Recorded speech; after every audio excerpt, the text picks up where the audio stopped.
কি করছো? জামরুল গাছটা ঠিক করছি। কেন তো প্রচুর জামরুল হয়েছিল, আর কি মিষ্টি কি মিষ্টি। তো কিন্তু পোকাও তো হয়েছিল জামরুলে। পোকা হচ্ছে, মিষ্টি বলে পোকা হচ্ছে।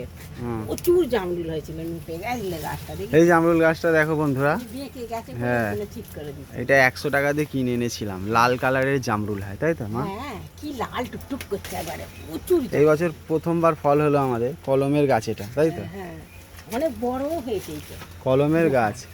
আর কিন্তু জামরুলটা মিষ্টি হলে কি হবে, এত পোকা হয়ে গেছিল ভেতরে, খাওয়া গেল না। ওই জন্য একটু বেঁকে গেছে, তো বর্ষার জল পেয়ে ভালো হয়েছে। ওই জন্য আমি আর এইটা হচ্ছে কলমের আম গাছ, 12 মাসি আম, আম ধরে না দেখো না। একটাও আম হয়নি। 12 মাসে কি অনেকগুলো আম গাছ আছে এখানে, আমরা বকুল বসিয়েছি হয়েছিল, সব। আম হয়নি। এই দেখো এইগুলো অনেক আম গাছ আছে, একটা লিচু গাছ আছে, এই যে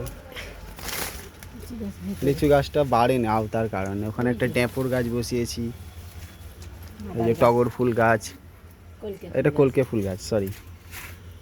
এইদিকে জবা গাছ, এইখানে লেবু গাছ আছে, এই যে লেবু গাছ দেখো, লেবু গাছে এই প্রথমবার ফুল ধরেছিল কিন্তু ফলটা হয়নি।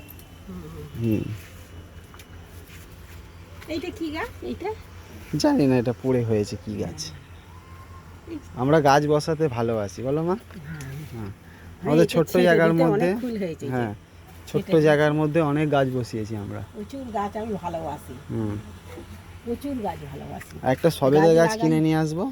এদিকে দেখো কলা গাছও বসিয়েছি, এই যে কলা গাছ, অনেক একটা সজনা গাছ আছে। গাছ মা আমি ভালোবাসি। বলতার চাক হয়েছে না কি বলতো, আবার বলতা উড়ে বেড়াচ্ছে, কি জানি, এই যে ওমা এই যে নাইরিচি বলে কোথাও আছে নাকি এখানে? কি জানি। সেদিনকে দুটো ভেঙে